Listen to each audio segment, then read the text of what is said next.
Hi, I'm Lara Sky. I'm a professional dominatrix. I mainly work online, and today I just wanted to do a really quick rundown on what aftercare is.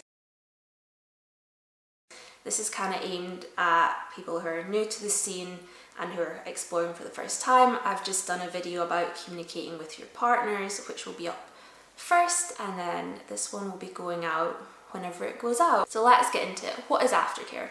Aftercare is the time that you spend with your partner after a session or after a scene. And it's about making sure that they feel safe and comfortable, because obviously during sessions you can have quite strong emotions coming up, whether those are euphoric or fearful.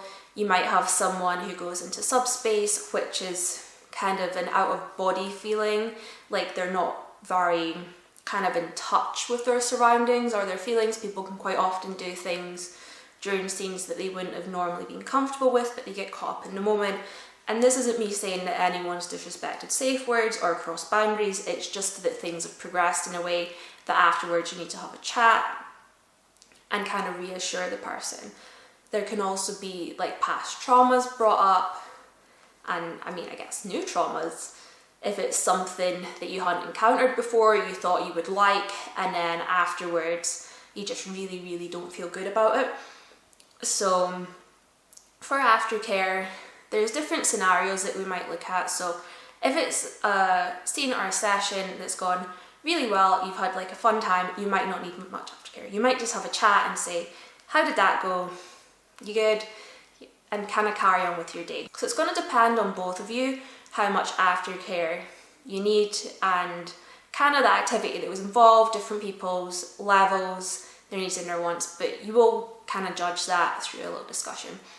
So if you've done something more extreme or highly energetic, I would recommend having like a chill out time where you maybe have some sugary snacks and some water or some tea or whatever.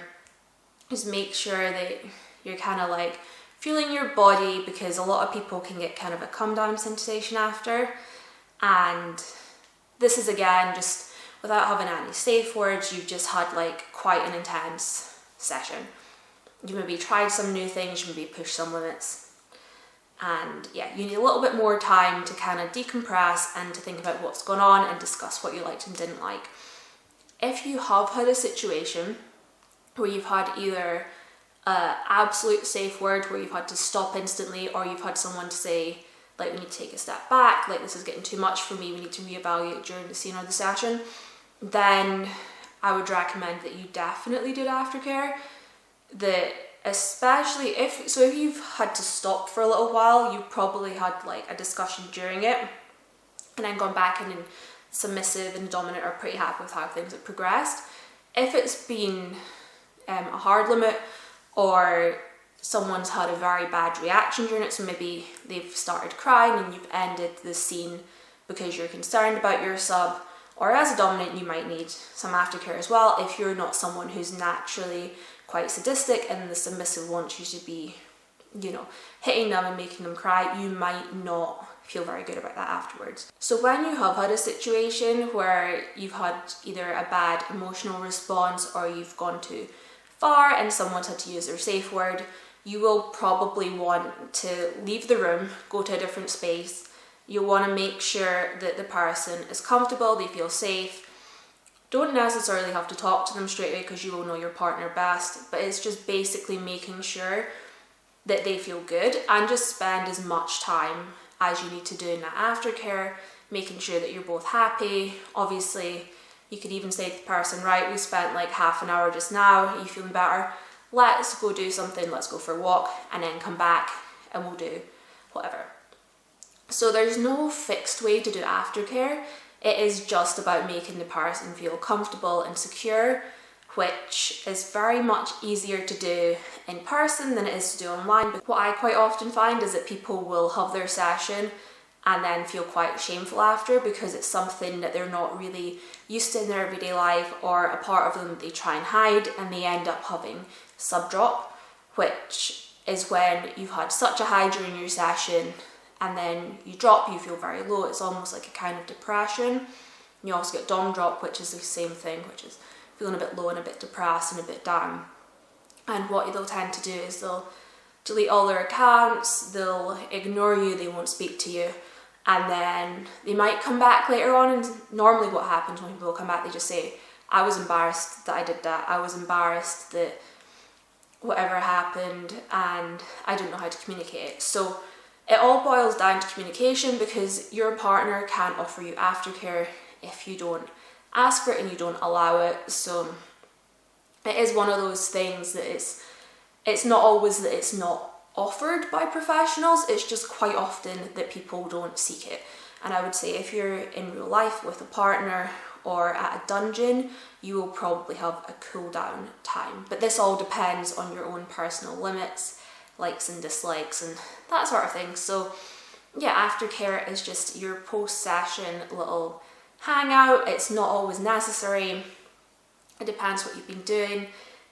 I don't really want to categorize what I see as light play, because what's light for some people might be heavy for others.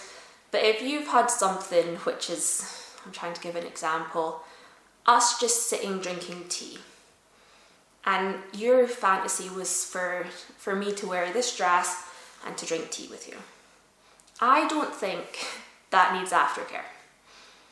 I mean, you might tell me that you need it, in which case we would discuss what you needed, but something like that, I think there's obviously different levels of activities that you're going to be doing. Some of them are purely like talking based, some of them are get to know you, some of them are like exploring needs and wants that you have yourself. Sometimes you might be embarrassed by what your likes are. So it all kind of creates this different dynamic, which is obviously unique for every person, but just make sure that you're looking after yourself and your partner. And you might not know what kind of aftercare you need until the situation arises, but I generally find it quite good to leave the room, go somewhere else, and like I say, have a little sit down, hangout session, chill out, just, you know, maybe you want to talk about the session, maybe you want to talk about something else, watch a film, something like that. So I hope this has been useful to anyone looking to get into some kind of sessions or scenes and to really explore that side of themselves. If you've enjoyed this video, please like it and subscribe to my channel. You can also find all my other platforms on my website, larasky.co.uk, and I will be back at some point